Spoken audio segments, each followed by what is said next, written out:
Assalamualaikum warahmatullahi wabarakatuh.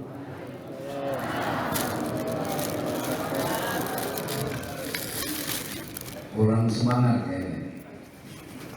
Assalamualaikum warahmatullahi wabarakatuh.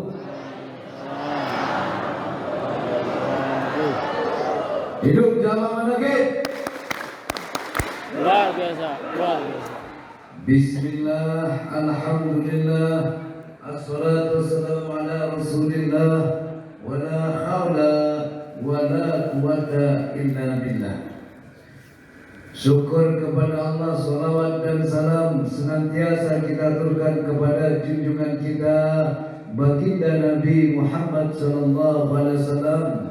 Semoga syafaatnya beliau senantiasa Allah limpahkan kepada kita, keluarga kita, anak cucu kita, dan orang-orang yang kita cintai.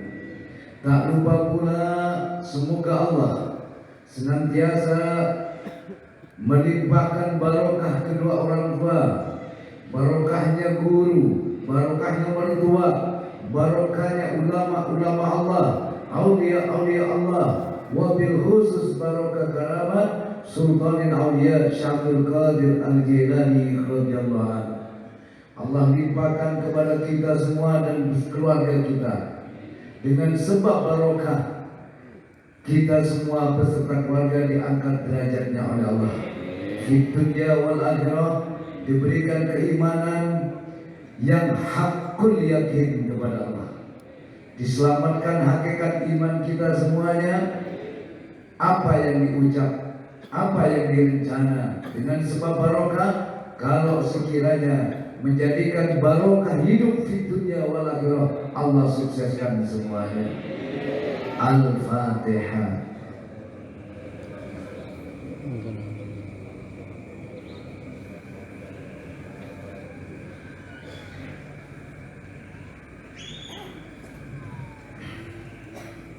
Alhamdulillah, jamaah yang teramat Abah cintai, sampai detik saat ini kita masih bisa istiqomah. Semoga istiqomah ini bukan hanya wiridan kita yang istiqomah, bukan hanya zikirnya yang istiqomah, tapi keyakinannya juga istiqomah. Walaupun ditimpa masalah datang bertubi-tubi, semoga istiqomah kita mampu untuk mengendalikan semua yang terjadi. Kadang-kadang tidak sedikit orang sudah istiqomah, begitu ditimpa dengan masalah, kadang kalau ditimpa masalah yang enak masih tambah dekat, kadang ditimpa dengan yang enak kadang lupa. Kebanyakan orang itu kurang waspada kalau dikasih enak. Kalau kamu berjalan di jembatan, kalau jembatannya lebar, kamu itu biasa aja, tidak fokus ya, jalan aja kadang ya. Coba kamu berjalan di jembatannya yang kecil, maka semua pikiran kamu, semua mata, pikiran, rasa, semua konsentrasi menjadi satu. Jangan sampai aku tergelincir. Itulah kemudian bahwasanya besok katanya jalan menuju surga itu, ketika kita akan masuk dalam surganya Allah, kita harus melewati yang namanya jembatan Shiratul Mustaqim. Oke, saya tidak akan bercerita detailnya, tapi saya akan mengambil apa yang dimaksud di sini. Apa cuma Shiratul Mustaqim ini ada besok? Apa di dunia ini ada Shiratul Mustaqim? Konon katanya jembatan Shiratul Mustaqim itu bagaikan rambut yang terbelah menjadi 7, dan masing-masing itu memiliki ketajaman yang sangat tajam sekali. Anda bisa bayangkan, rambut ini kecil Pak, masih terbelah menjadi 7. Apa mungkin kita bisa sampai melewati Neraka itu yang harus melewati jembatan Siratul Mustaqim, kayaknya mustahil gitu loh. Betul nggak? Betul nggak?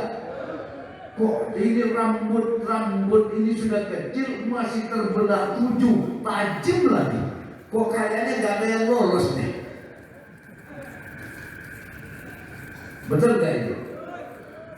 Tapi ada yang nyebrang itu yang sampai itu tali-tali, yang gelantungan, ada yang bagaikan kilat ya. Tapi saya nggak akan bahas itu semua, itu urusan Keaan, Kenanan sama Kesari. Abah cuma akan memberikan sesuatu yang kita ambil hikmah di balik semua itu. Apa sebenarnya pesan yang terkandung? Ternyata untuk bisa mencapai ke situ tuh jalannya teramat sulit sekali. Artinya untuk menuju kepada keimanan itu teramat sulit sekali. Tipis sekali perbedaan. Kadang seperti Abah bilang kan, terkadang orang itu ketika sukses selalu akunya yang dimunculkan. Iya apa tidak? Iya apa tidak? Ini yang dimaksud tipis, sulit sekali. Akunya yang sering dimunculkan. Ketika dia pandai berdalil, ketika pandai ahli kitab, mondok sekian tahun di Kairo, di mana-mana dia mondok kitab melodok, kadang yang muncul adalah aku dan kesombongannya. Ini salah satu yang pernah ketika Syekh Abdul Qadir Jilani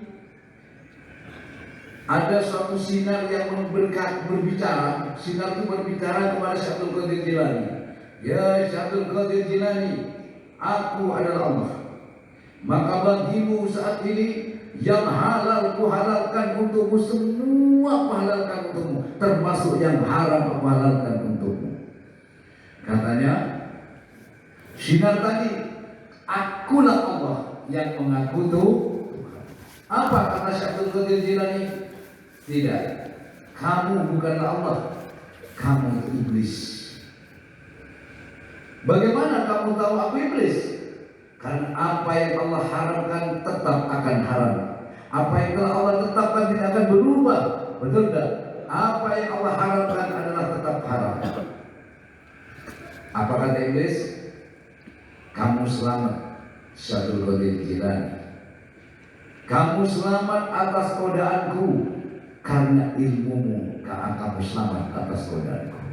Apa kata Syekh Abdul Qadir? Pergi kamu iblis.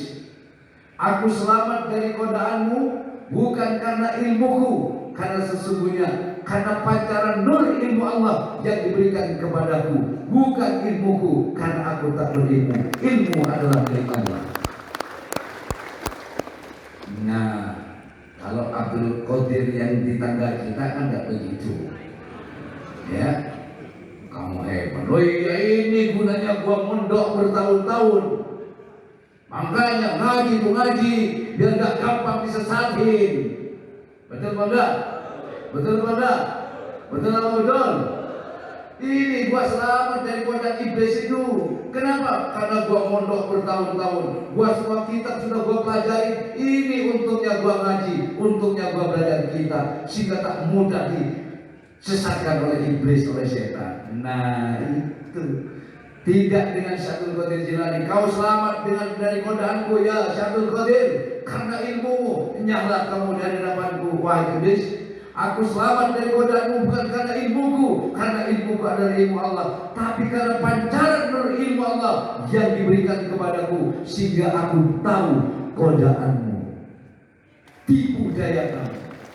Oleh karenanya semoga kita semua yang hadir ya mendapatkan pancaran nur ilmu Allah.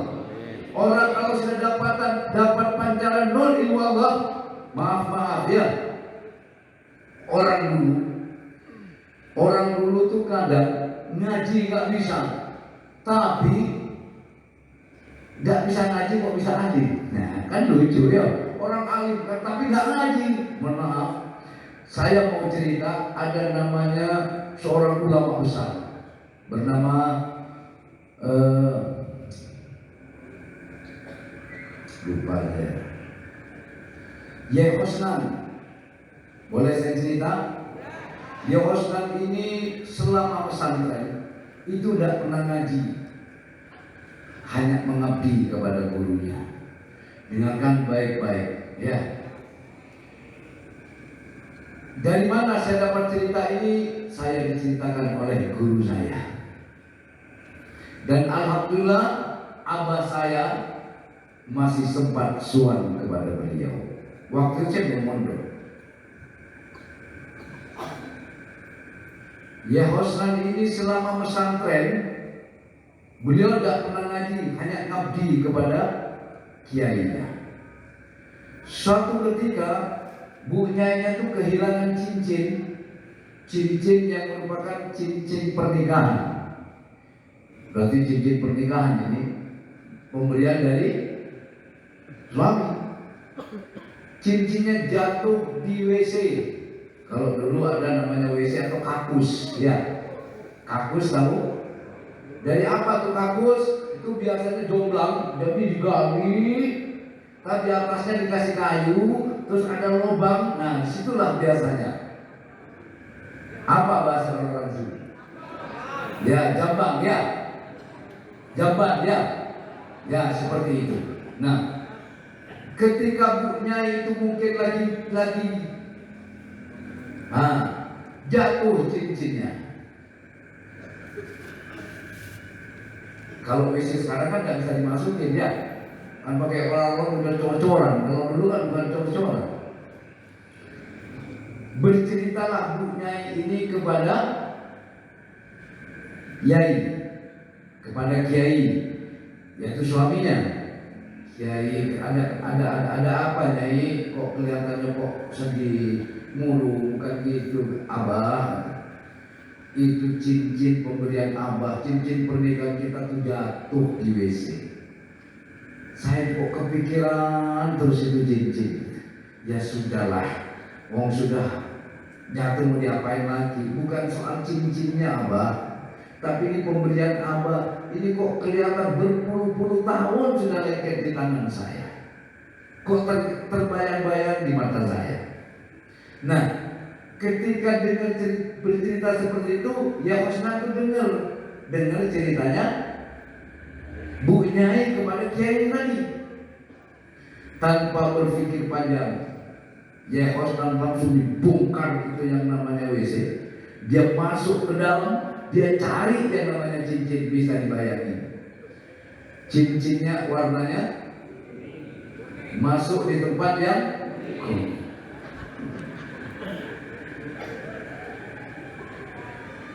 mending kalau dangkal, tentu di dalam kan, dia raba kayak apa coba?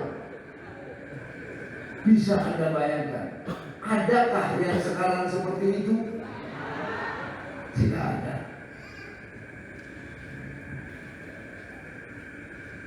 Tapi ini fakta. Akhirnya dicari, ketemu. Begitu ketemu beliau tidur. Bayangin aja. Gak usah kamu masuk, bayangin aja. Makanya kenapa WC di sini saya cor aja? Karena kalau cincin saya jatuh percuma, saya tidak bakalan masuk.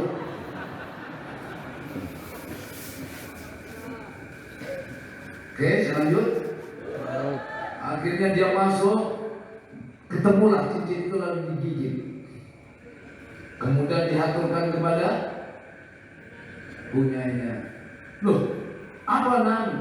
Ini Kiai cincinnya bunyanya. Loh, bukankah cincin ini jatuh di WC? Diceritakanlah, dia masuk ke dalam. Hosnan, mandi kamu nak. Mandi lalu pulang kamu. Keramat kata Kiai. Disuruh pulang di satu keramat.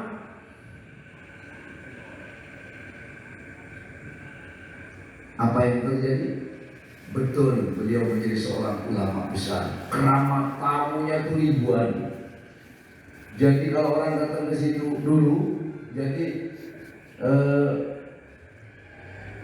kan bawa gula segala macam, bawa tas kayak gitu kan, taruh di pulangnya dikasih oleh-oleh juga, dikemas pakai sorbannya, itu macam-macam jadinya tuh.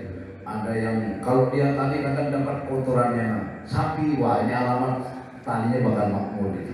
Ada yang dapat kerupuk. Nah kalau kerupuk alamat itu sudah. Apa coba kira-kira? Melempem itu nanti. Ada yang dapat apem gitu kan, wah kalau apem itu megar gitu. Macam-macam itu. Orang dapat itu macam-macam. Yang nggak tahu itu kuasa Allah. Ya. Nah termasuk abah saya itu pernah ke beliau, terus beliau tuh bilang begini, yang sabar sampean Pak Usman, sampean punya anak laki-laki, yang sabar sampean Pak Usman, nanti sampean bakal dipercaya ulama, dipercaya pemerintah, dipercaya masyarakat. Bapak saya nangis, maaf Kiai, sebab apa saya seperti itu? Saya orang bodoh, saya orang miskin. Kok sampai mau dipercaya pemerintah, dipercaya ulama, dipercaya masyarakat? Kamu sampean punya anak laki-laki, saya titip anak sampean. Makanya sedikit takut bapak saya. Kan dapat ini mana-mana ya. Saya nakal dulu, suka nangisin anaknya orang. Kalau lagi main kesel kita cetok nangis lari ya Pak. Dulu. Nah saya lanjut. Nah bapak saya bilang seperti itu. Ternyata apa yang disampaikan beliau tuh waktu itu saya masih SD kelas 1 apa. Bapak saya itu pernah cerita sudah. Waktu itu bapak saya cerita itu saya belum pesantren sudah cerita seperti itu. Karena saya nakal sama bapak saya di alam, sampai ngomonglah kakak dari emak itu, ibu saya Umi, kok dia anak kok jalan, bukan jalan. Saya dapat amanah dari Hosnan, gitu doang. Paham gak maksudnya? Paham kan ya? Saya tuh kalau habis dimarahin sama bapak, ditawarin macam-macam, mau beli lontong lah, apa kayak mau dibeli.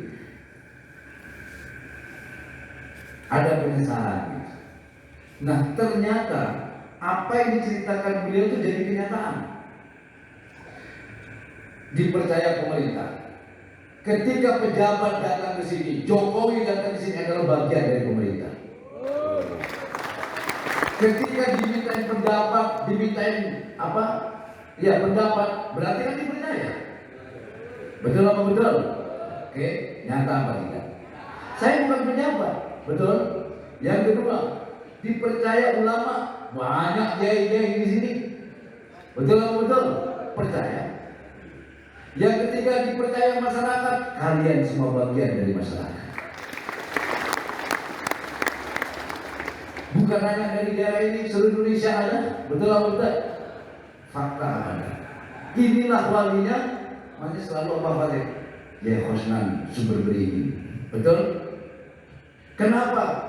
Di dalam diri Abah ada doanya beliau yang dilewatkan orang tuanya Abah. Maka dari itu, dulu ketika zamannya Kiai Haji yang sakit apa dia itu? Gatal, Pusatun ya, yang 13 tahun itu mau cari air, saya bilang gini, ayo Pusatun salaman dengan saya. Insya Allah tangan saya sering salaman dengan ulamanya Allah. Insya Allah pernah salaman dengan walinya Allah. Semoga dengan barokahnya yang saya salami, bukan barokah saya ya, yang saya salami jadi obat buat sampean. Udah jangan megang apa-apa. 3 hari kemudian kering total 13 tahun benar sakit gatal. Tuh Kiai Haji imamnya. Betul nggak Kiai Haji? Yang nganterin tasakuran siapa? Kiai Haji kan? Datang apa ya? Tasakuran. Padahal kayak acar itu gatalnya itu. Nah ini kuasa Allah. Tangan saya sering salaman dengan ulamanya Allah. Kok bilang begitu ya? Kiai saya kan ulama. Betul enggak? Kadang mijetin, saya pernah mijetin Habib Hasim Bafaki. Itu orang Jadat. Udah saya ceritain aja ya. Habib Hasim Bafaki itu orang Jadat. Kalau kalau pengajian dia naik motor, bensinnya habis dia kencingin. Tangkinya tuh diisi kencing, tapi jangan. Tuh Habib pasti bawa pakai. Kalau hasil sini kan beda. Jadi kalau datang ke Ma'ruf itu saya tukang pijet. Saya pijet, selalu minta pijet sama saya. Sampai dia tuh ngorok. Saya batin. Habib tidur kapan selesai gitu saya. Langsung dia, kenapa? Capek. Oh enggak bet, pijet lah. Nah, saya kan mondok nggak ngaji, cuma ngabdi. Itu ada HP kata kayak suruh pijet ya saya pijet. Suatu ketika, ini saya cerita lah, ya saya masih pesantren, mau menanti bor, kiai itu ngajak saya main ke tempatnya Herman. Santrinya ayo ke tempat Herman yuk. Nah, sambil nunggu malam, kiai kan nggak pernah tidur. Saya naik sepeda apa itu? Sepeda yang iya kayak ontel itu yang ada palang ininya kan, bonceng. Itu habis hujan. Nah, saya lewat pasar supaya maksud saya itu supaya langsung cepat sampai ke tempatnya Herman. Jadi nggak muter karena habis jalan dalam itu langsung sebelahnya itu rumah. Lewat situ saya udah sampai lah di situ. Saya lanjut cerita ya. Terus ngobrol sudah malam pulang. Terus katanya Herman, medal pundi yai, medal keluar lewat mana yai? Lewat sini. Loh, jangan bidara. Bidara kalau sana santri namanya ya. Jangan bidara, santri jangan lewat situ. Yai, kenapa? Jangankan sepeda, melampau mawon betul sakit, jalan saja nggak bisa kalau habis hujan karena bukan jalannya kebuk di situ tuh. Kalau hujan kan blok, nggak bisa ini. Loh, gimana ini kata Kiai ya, kata Kiai Ma'ruf ke saya, gimana ini? Mau lewat mana? Lewat sini lagi ya. Kan belok katanya. Al aslu kumiyun. Asal lewat sini kembali lewat sini ya. Ya sudah aku minum bonai katanya dia gitu. Ya lewat situ lagi saya. Lewat situ lagi, lewat situ lagi. Jadi Herman tuh tidak percaya karena dilihat orang mosok dari situ karena nggak ada yang namanya lumpur sedikit pun. Hanya saya lewat situ lagi. Besoknya saya cek, bener itu nggak bisa lewat. Saya mikir terus, jadi itu cerita gini. Iki si Herman ini sahab kobot ada mengkok. Sing helang di lopo, awakmu apa aku? Yang helang itu siapa? Kamu apa saya? Katanya baru. Saya panjenengan yai. Satu ketika lagi, saya pernah monten becak. Jadi saya ngabdi itu kalau kiai kemana naik becak. Padahal saya nggak pernah naik becak, nggak pernah monten becak. Kiai nanya, mau pengajian ke Kiai Ansori. Bu Nyai yang mau ikut. Kamu bisa bawa becak? Bisa yai. Padahal belum pernah bawa becak saya. Nggak pernah bilang nggak bisa. Ya sudah, kamu cari becak dari Bu Nyai ingin naik becak dari becak saya, pinjaman becak udah dapat. Bu Nyai lumayan gede gitu, sama Pak Yai sama putranya lagi yang saya ngomong namanya Nizaira. Saya lanjut ceritanya. Saya lanjut. Ternyata pengabdian itu nggak ada yang sia-sia, ya. Saya naik becak, saya monten becak. Nah, begitu lewat Ajung itu ada naikkan sedikit. Begitu turun, perasaan saya itu kenceng terus, saya. Nggak monten sama sekali. Saya montennya paling kurang lebih setengah kilo, berarti 500 meter ya. Setengah kilo, kisarannya nggak monten saya. Sampai belok ke arah Ansor itu nggak monten. Kenceng aja saya. Sampai ada motor, ini becak kok kenceng banget. Saya nggak monten. Sampai ke tempat pesantrennya Kiai Ansori. Begitu nyampe di situ Kiai Ansori nanya, naik apa ya? Naik becak. Loh, yang model siapa? Santri saya. Mata perluan gitu. Kok nggak keringetan? Batin saya. Mau keringetan gimana? Jalannya turun. Nah, kalau jalannya turun masa sampai mau model? Saya mau tanya, ini jalan turun, terus kenceng naik sepeda atau becak, mau model apa paling jaga rem doang? Ya sudah, jaga setel sama aja, gitu. Nah, sudah selesai pengajian, kan pulang. Begitu pulang, mikir lagi saya, ini kok turun lagi? Perasaan saya tadi turun, ini kok turun lagi? Terus katanya dia, numpak becak pasang tanpa sudah motor. Kamu naik motor becak kok dengan kayak sudah motor. Bukan ngertos ya. Ternyata jemaah, jalan ke Kamsol itu naik. Berangkatnya ke Altura naik, tapi waktu itu saya merasa turun. Pulang itu nah, setelah baru saya nyadar kan, oh iya, bagi Allah tuh gak ada yang sulit. Karena jadi Allah tuh tahu, wong saya badan saya gak segede sekarang kok ya. Waktu itu kan gak segede sekarang, yang dibawa punyanya gede ya. Pasti gak kuat kalau sadarnya ada kekuatan. Itulah banyak sebenarnya jamaah. Dan saya tuh kalau di pondok jujur. Kadang kalau teman saya enggak, kadang bantal itu ditutupin sarung, sandal ditata. Katanya, yai, mak sandal cek rabi deh. Dia mana nyari menjauh dia tadi sandal ditata. Begitu dilihat ternyata bantal itu yang dikelimutin santri itu kadang nonton TV, nonton video gitu. Kalau saya jujur, kalau saya mau nonton video saya pamit gitu ya. Mau nonton bioskop saya pamit. Kiai kan nyoneti apa? Troni ke bioskop. Saya minta izin, pilih nonton bioskop. Jujur aja. Ya sudah, asal jangan nonton yang nonton ya. Ya gitu. Itu biasa nonton bioskop penonton yang nonton. Jadi kalau saya ceritakan bagaimana saya di pesantren, mohon maaf, saya di pondok itu tukang nampak kayu, tukang nyuci. Kadang saya nyuci, mohon maaf, kadang nyuci jaritnya punyai saya kadang gitu. Jadi kerja saya nyuci, ngomong putranya kiai, nampakin kayu, sampai saya disindir-sindir saya teman saya itu. Barokah ya barokah, kalau mau tak ngaji tahu apa? Ngerti maksudnya? Barokah ya barokah, kalau nggak ngaji mau tahu apa? Saya diem aja.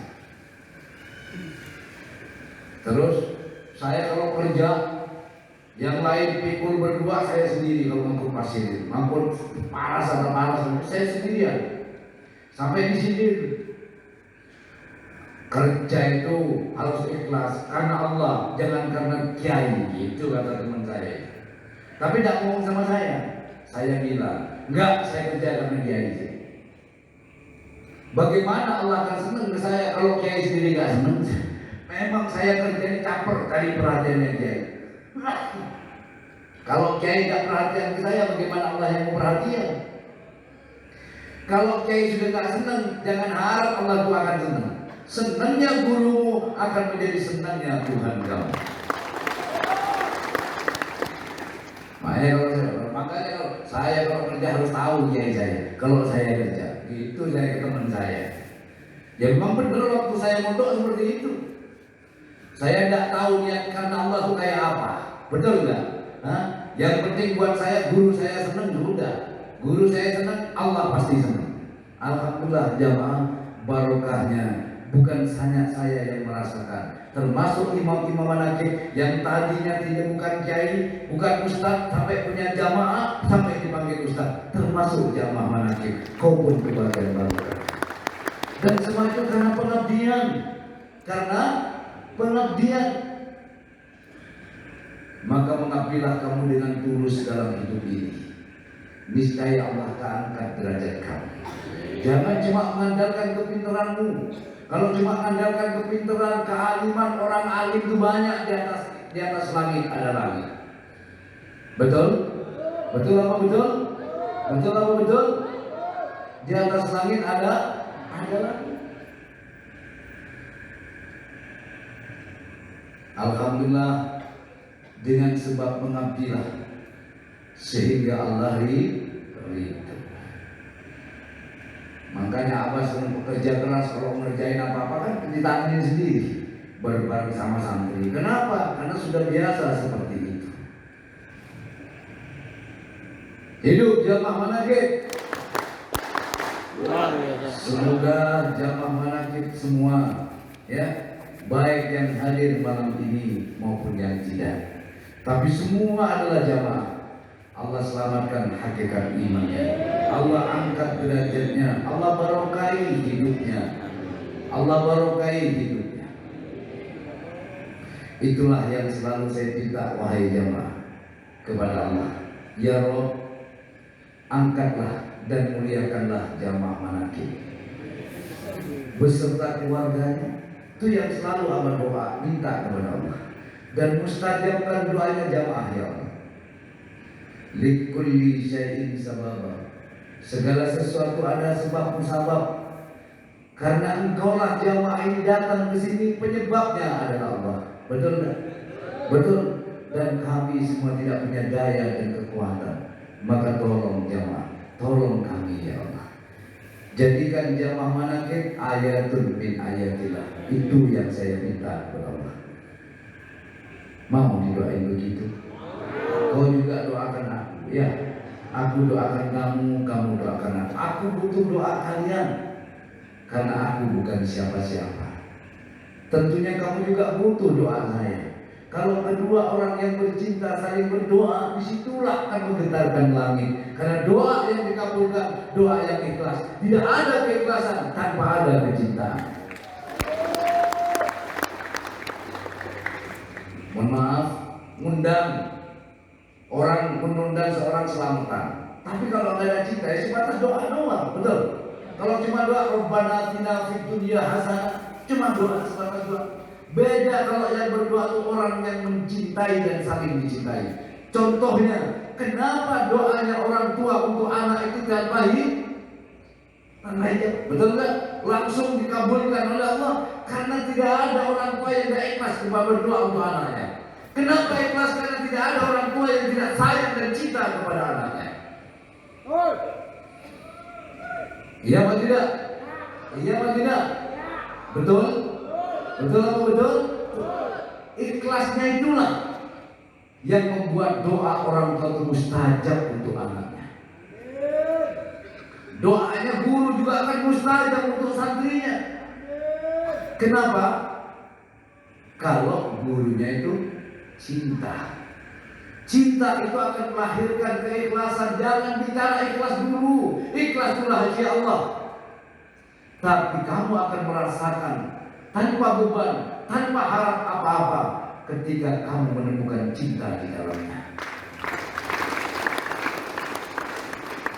Malaikat ini pernah bertanya, sahabat pernah bertanya kepada Rasulullah, ya Rasulullah, seperti apakah ikhlas itu? Rasulullah tidak bisa menjawab, hanya memberikan tanda-tanda orang ikhlas itu tandanya dia berbuat tulus, tidak ada pamrih. Tapi ikhlas itu sendiri kayak apa? Rasulullah tidak tahu. Baik sahabat, saya tidak tahu ikhlas itu sendiri. Cuma tanda-tanda ikhlas yang bisa diberitahu. Maka aku akan bertanya kepada sahabat Jibril. Bertanyalah Rasulullah kepada malaikat Jibril. Jibril pun tidak bisa menjawab. Ya Jibril, sahabatku bertanya, seperti apa wujud ikhlas itu? Maka kata Jibril, ya Rasulullah, aku pun tidak tahu ikhlas itu seperti apa. Baiklah, aku akan tanya kepada sahabatku malaikat Mikail. Wah, Mikail ini yang tukang bagi rezeki, tentunya ikhlas banget itu tukang bagi-bagi. Ya, bertanyalah kepada malaikat, ya Mikail, Muhammad Rasulullah bertanya kepadaku tentang ikhlas. Wujud ikhlas, seperti apa itu ikhlas? Tapi aku tak bisa menjawabnya. Maka aku bertanya kepadamu, seperti apa ikhlas itu? Aku juga tidak tahu ya Jibril. Baiklah, aku akan tanya langsung kepada. Bertanyalah Mikail itu kepada Allah. Ya Allah, Rasulullah bertanya tentang ikhlas seperti apa kepada Jibril. Dan Jibril bertanya kepadaku, aku pun tak bisa menjawab. Maka aku bertanya kepadamu, seperti apa ikhlas itu wahai Allah? Katakan ya Mikail, ikhlas itu milikku. Ikhlas itu adalah rahasiaku.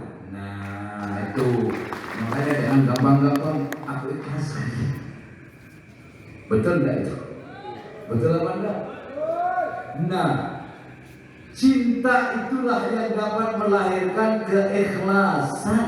Betul? Keikhlasan. Jadi benar, orang yang berilmu itu akan celaka, halka. Betul nggak? Kecuali orang yang mengamalkan ilmunya. Jadi orang yang berilmu itu masih celaka. Biar sudah, mohon maaf nih, mondok berpuluh-puluh tahun, kitab sudah dikuasai semua, masih halka, celaka masih. Betul nggak? Celaka. Kecuali orang yang mengamalkan ilmunya, yang berilmu tadi mengamalkan. Nah, yang mengamalkan ilmunya pun celaka masih. Kecuali mereka yang mukhlisin, yang ikhlas. Yang ikhlas pun masih mendekati celaka. Jadi seperti telur di atas tanduk masih bisa jatuh. Orang yang mukhlisin, ya, itu yang jadi orang yang berilmu celaka kecuali mereka mengamalkan ilmunya, dan yang mengamalkan ilmunya pun masih akan celaka kecuali mereka yang mukhlisin, yang ikhlas. Yang ikhlas pun masih mendekati celaka kecuali yang mukhlasin. Apa bedanya mukhlisin dan mukhlasin? Kalau mukhlisin itu orang yang berusaha ikhlas, sedangkan mukhlasin orang yang diikhlaskan oleh Allah. Orang yang ikhlas dan diikhlaskan itu berbeda. Betul? Semoga saya dan sampean semua termasuk orang-orang yang diikhlaskan oleh Allah. Maka dari itu, cari dan temukanlah cinta Allah sehingga Allah mencintaimu. Kalau kita sudah dicintai oleh Allah, mukhlasin akan diberikan oleh Allah. Tapi sulit, seperti kayak tadi, kayak rambut dibelah, tujuh satu, susah banget. Tapi tidak usah kecil hati. Ya, ada wasilah. Ya, anjing itu mungkin nggak masuk surga. Anjing itu mungkin nggak masuk surga. Oh tidak. Tidak mungkin najis mau berlaku, tapi anjingnya Ashabul Kahfi bisa masuk surga. Modalnya apa? Cinta. Kenapa Allah menjadikan anjing itu sebagai perumpamaan? Apa? Sebagai kejadian, betul nggak? Apa yang terkandung di dalamnya? Anjing itu najis mau berlaku, tapi karena cintanya kepada Ashabul Kahfi, akhirnya dikumpulkan oleh Allah sesuai dengan ayat kata yusyarul mar'u ma'aman ambalai. Manusia dikumpulkan dengan yang dicintai. Kalau kita pelajari anjing, anjing itu punya kesetiaan. Betul enggak? Punya loyalitas. Kalau majikannya diancam orang, wah dia bertarung sampai mati. Itulah anjing. Betul enggak? Betul apa enggak itu? Punya kesetiaan. Maka dari itu saya selalu bilang, biarkanlah aku seperti anjingnya Ashabul Kahfi. Betul enggak? Biar kata orang kita ini orang rusak, biar kata orang kita dianggap sampah masyarakat, tapi punya kesetiaan, punya cinta dan pengabdian kepada Allah. Dan hanya Allah yang tahu apa yang ada di dalam diri kita. Betul? Betul atau betul? Betul atau betul? Itulah yang saya harapkan dari jamaah. Ya, biarkan kita pengetahuan tidak seberapa, tapi gunakan semua itu dengan pengabdian kepada Allah. Semoga kita semuanya, katanya Allah, diaku kita sebagai hamba Allah, ya, dimasukkan dalam golongan hamba Allah. Betul. Kalau sudah masuk dalam golongan hamba Allah, maka dipersilakan juga masuk dalam surganya. Nah, kalau sudah dipersilakan kan gampang. Beda dengan masuk sendiri. Betul? Kamu datang ke sini, kamu datang ke bupati, kalau diundang bupati, gampang apa enggak? Kalau kamu mau ketemu bupati, gampang apa susah?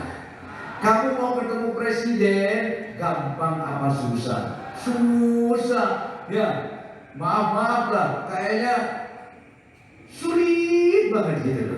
Ya, sulit. Tapi kalau presiden yang mengundang, jangankan kamu pejabat ya, mohon maaf ini ya, orang yang hina-hina sekalipun, kalau presiden yang mengundang pasti dia akan datang dengan mudahnya. Kalau perlu dijemput sama orang istana ajudan sama apa pas pampres itu.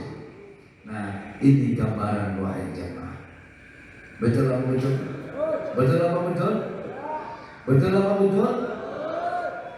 Semoga kita oleh Allah dimasukkan dalam golongan hamba-hamba Allah. Amin. Allahumma amin. Ya ayyatuhan nafsul mutmainnah, irji'i ila rabbiki radiyatan mardiyah, fadkhuli fi ibadi wadkhuli jannati. Nah, biar masuk seperti ini, masuk dalam ayat tadi itu ya, masuklah kamu dalam golongan hamba-hambaku dan masuklah kamu dalam surga. Nah, itulah wali-walinya Allah. Beliau-beliau orang yang sudah diperintahkan oleh Allah, dipanggil oleh Allah sebagai hamba-hambanya. Saya dan kamu bukan siapa-siapa, tapi saya dan kamu dikasih titel sama Allah, pecintanya Syekh Qadir Jilani, pecintanya Rasulullah, pecinta aulia Allah, pecinta ulama-ulamanya Allah. Siapa yang memberikan gelar? Siapa yang mendatangkan rasa ini? Allah. Untung apa untung? Untung apa enggak untung? Kalau kamu bukan pecintanya ulama, bukan pecintanya kiai, bukan pecintanya Syekh Qadir Jilani, pecintanya Rasulullah, tidak mungkin kau datang malam minggu setiap malam minggu. Tidak mungkin kamu suka membaca sholawat, betul? Kita dikasih, kita bukan wali, tapi kita juga dikasih gelar sama Allah, pecintanya wali, pecintanya Rasulullah. Untung apa enggak? Untung nyadar enggak? Kita enggak nyadar kalau kita dikasih gelar sama Allah. Ya. Kalau Nabi Ibrahim gelarnya Khalilullah, betul. Kalau Rasulullah gelarnya Habib. Kalau kita gelarnya pecintanya Rasulullah, pecintanya aulia Allah, pecintanya ulama Allah. Dan tidak perlu ngomong, tidak perlu pakai titel, bukti kamu hadir, kamu senang kepada kiai, senang kepada ulama, datang memakmurkan Islam seperti ini tanda-tandanya kita ini diberi oleh Allah suatu keadaan, suatu derajat yang luar biasa. Jangan kamu anggap ini bukan sesuatu yang berderajat. Tidak gampang orang menjadi pecintanya aulia Allah, menjadi pecintanya ulama, pecintanya Rasulullah. Tidak gampang. Jangan kamu kira bisa seenaknya. Menyadar saya pecintanya Rasul, belum tentu. Saya pecintanya Syekh Qadir, wali Allah, belum tentu. Kau tak berucap itu, tapi Allah buktikan dengan perbuatan, sehingga pantas jika kau katakan kau dikasih gelar pecintanya aulia Allah, pecintanya Rasulullah, pecintanya ulama. Termasuk saya. Kau dan aku diberi gelar yang sama. Tidak usah nyari gelar wali, gelar pecintanya wali ini derajat luar biasa sudah.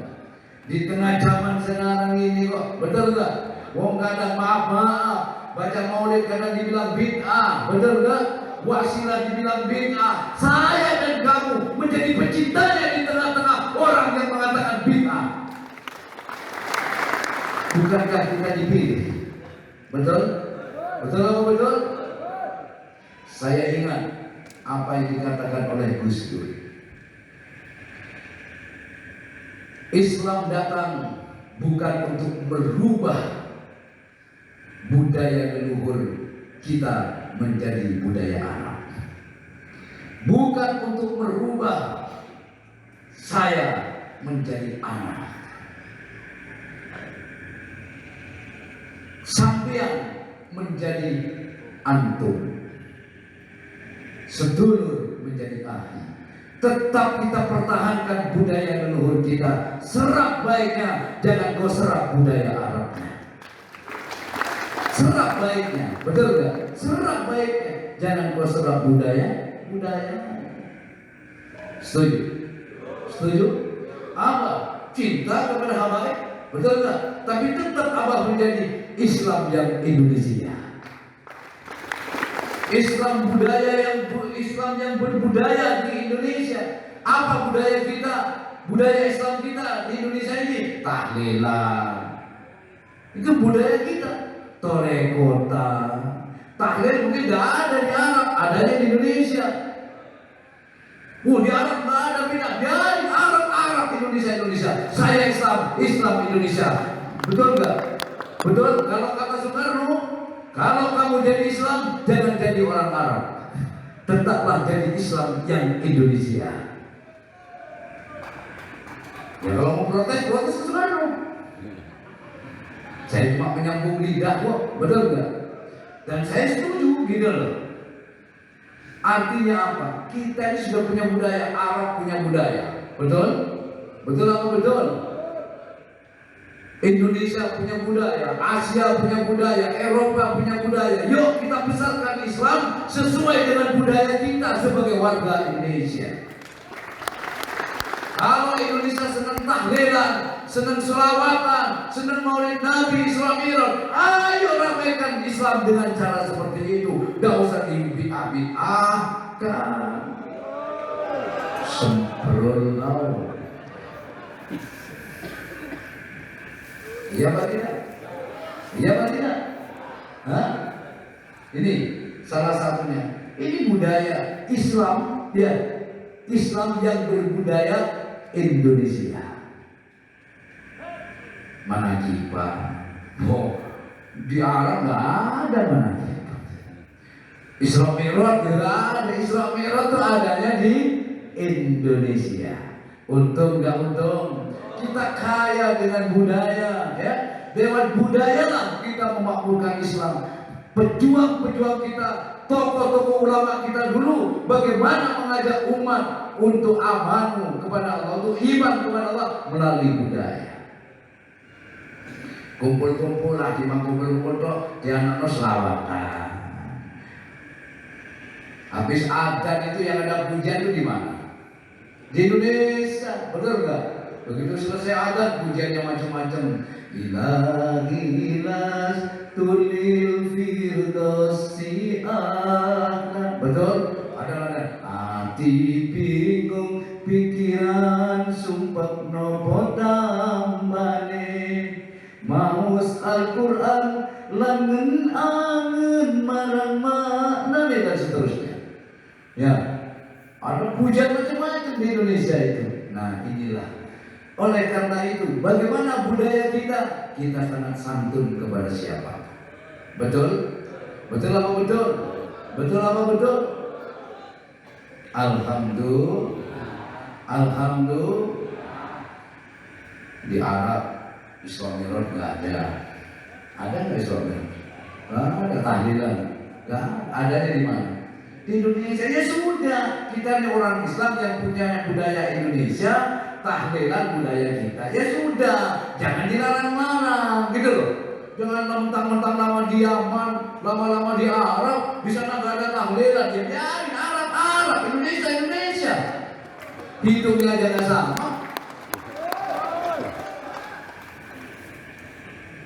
Rasulullah diutus bukan hanya untuk orang Arab, betul nggak? Betul apa betul? Yang terpenting, yuk kita jaga kerukunan. Coba kalau nggak ada pengajian begini, sepi nggak kira-kira? Sepi nggak kira-kira? Tahlilan nggak ada, ya. Pengajian simaan Quran nggak ada, pengajian ibu-ibu nggak ada. Hah? Sepi, ya itu nganggur. Hah? Akhirnya, males sama santai apa? Mau jadi apa? Tahlilan nggak ada. Mau jadi imam tahlil nggak ada tahlil. Mau jadi imam selawat nggak ada selawatan. Mau jadi penceramah nggak ada maulidan. Bersyukur kita. Ya. Apa yang salah? Oh, tidak semua yang atas siapa? Apa yang terjadi di Indonesia la yusibana illa ma kataballahu lana. Budaya yang terjadi di Arab itu pun la yusibana illa ma kataballahu lana. Sama-sama ketetapan Allah. Ketetapan Allah yang ada di Indonesia ini. Budayanya yang di Arab ya itu, di Arab sudahlah sama-sama menjalani ketetapan Allah. Tidak usah saling sikut-sikutan, tidak usah saling menyalahkan. Jalankan apa yang Allah tetapkan atas diri kamu, biarkan mereka menjalankan ketetapannya atas kehendak Allah. Itu kok repot-repot. Setuju jemaah? Ini ada dari kami sini sampai miring ke sana mas ya. Menyadar saya miring juga.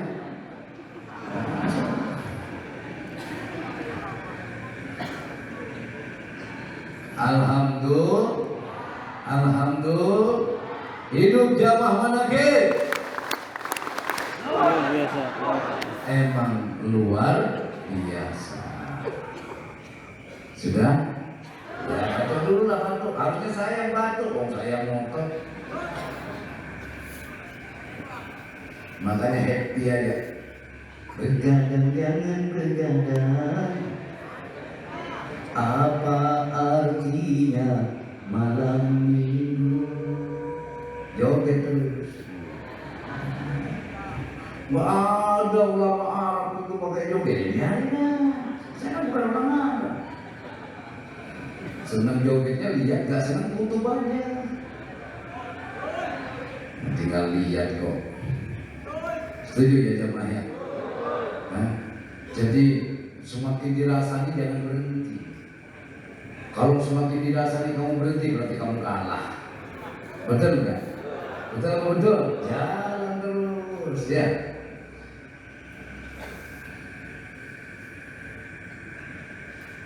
Sanggup?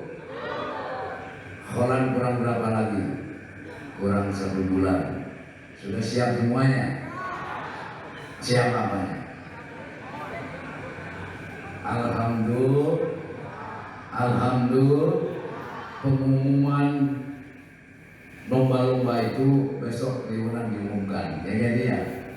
Nanti saya minta nanti saya telepon lah ya. Sudah cukup? Oke. Karena bahannya habis, saya beli dulu deh.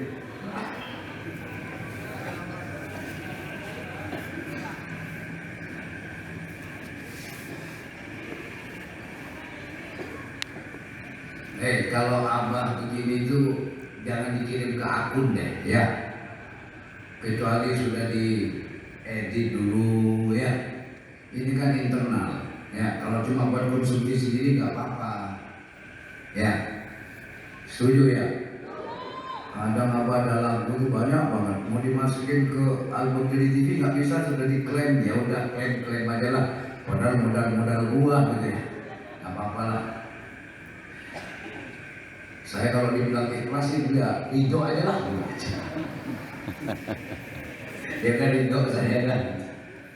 Ikhlas itu yang punya. Mudah-mudahan kita semua jadi orang yang diridhoi oleh Allah ya. Amin. Allahumma. Yakin masalahmu selesai dengan kuasa. Pegang kuat-kuat itu. Ya. Tidak ada masalah yang tak akan terselesaikan dengan kuasa Allah. Wallahi wa nabi pasti selesai. Adapun proses dan waktunya tergantung, kondisional, betul nggak? Kalau udah kepepet betul baru terjadi. Kadang masih bisa ini kondisional. Allah memberikan sesuatu pertolongannya yang nyata itu kondisional. Yang besar kondisional. Kondisional itu apa ya? Ya tergantung kondisi. Ya. Contoh Nabi Ibrahim dibakar umpan sesuai dengan kondisinya. Betul enggak? Semua sesuaikan dengan kondisi. Maka percayalah, apapun kesulitanmu pasti ada jalan keluarnya. Wallahi wa nabi pasti. Sejauh kamu tetap mantap, nancep kepada Allah. Sanggup? Sanggup? Hidup jamaah manakib.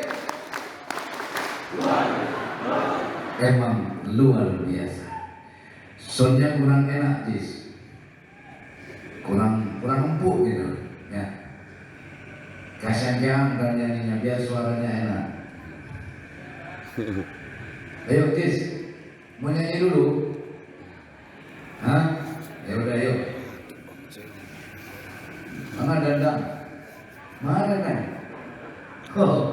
sedang? Ada temennya nih. Sedang dulu deh sebenarnya nih. Dia mau sedang ya?